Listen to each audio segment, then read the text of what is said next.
నమస్తే. ఆంధ్రప్రదేశ్ రాజకీయాల్లో ముఖ్యంగా వైఎస్ఆర్‌సీపీలో అయితే ఒక ఆసక్తికరమైనటువంటి పరిణామాలు చోటు చేసుకుంటున్నాయి. తాజాగా ఐదో జాబితా, జాబితా 6, జాబితా 7 ఇలా చాలా వరకు ఉన్నాయట. 175 నియోజకవర్గాలకి సంబంధించి కీలకమైనటువంటి నియోజకవర్గాల్లో అభ్యర్థుల మార్పులు, చేర్పులు జరుగుతుంది. అలాగే పార్లమెంటు స్థానాలకు సంబంధించి కూడా మార్పులు, చేర్పులు జరుగుతున్నాయి. ఇలాంటి సందర్భంలో చాలా కీలకమైనటువంటి అంశంగా మనం ఇది చూడాలి. వైఎస్ఆర్‌సీపీలోనే ఒక ఆసక్తికరమైనటువంటి చర్చగా ఇది మారింది. ఎందుకంటే ఇక్కడి నుంచి అక్కడికి, అక్కడి నుంచి ఇక్కడికి, మీరిక్కడ వాళ్ళక్కడ ఇట్లాగా ఒక ఎప్పుడు ఏం జరుగుతుందో తెలియనటువంటి పరిస్థితి. ముఖ్యంగా ఇప్పటికే కొంతమంది బయటకొచ్చి వారి కోపాన్ని, మనస్తాపం, అన్నిటినీ బయటపెట్టారు.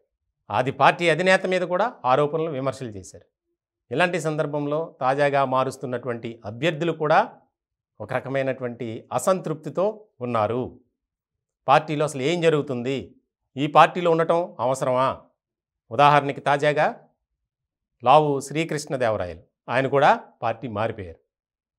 చాలా ఆసక్తికరమైనటువంటి పరిణామాలే చోటు చేసుకుంటున్నాయి వైఎస్ఆర్‌సీపీలో. ఒక పక్కన తెలుగుదేశం పార్టీ, జనసేన పొత్తుతో ముందుకు వెళ్తున్నాయి.